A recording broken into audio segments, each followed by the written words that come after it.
France Inter. L'histoire du monde à 7h moins le quart avec vous, Anthony Bélanger. Vous nous emmenez donc en Colombie où le gouvernement va tenter de remonter un trésor enfoui dans les profondeurs de la mer des Caraïbes. Alors l'annonce date de quelques jours et tente de mettre fin à des années de disputes juridiques par le fait accompli. La Colombie a décidé d'organiser une expédition archéologique pour remonter quelques pièces remarquables du Saint Graal des épaves. C'est le surnom qu'a reçu l'épave légendaire du San José, un galion espagnol qui effectuait la liaison entre les Amériques et la péninsule ibérique en 1708. Il a été coulé par des navires de la perfide Albion, le Royaume-Uni, nation de pirates. Et si son nom et son naufrage sont légendaires, c'est parce que les chroniques de l'époque parlent d'un fabuleux trésor dans ses cales, 11 millions de pièces d'or et d'argent qui, à elles seules, vaudraient des milliards d'euros d'aujourd'hui.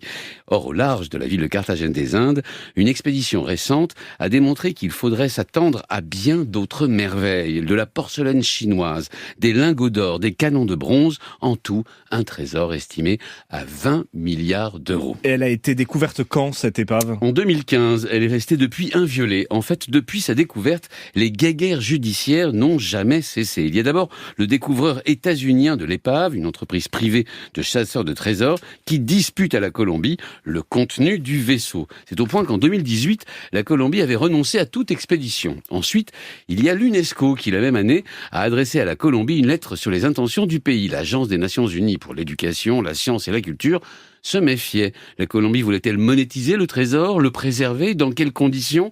Ces inquiétudes ont dû être apaisées par l'annonce, il y a donc quelques jours, de la création d'un musée à Carthagène des Indes.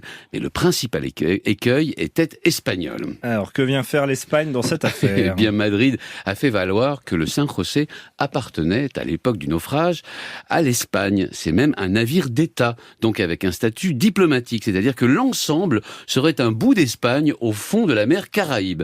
En plus des 600 marins qui formaient l'équipage, très peu ont survécu en 1708. Donc, en plus d'être une terre espagnole, l'épave du San José est un cimetière militaire. On ne touche pas au cimetière marin, c'est la règle.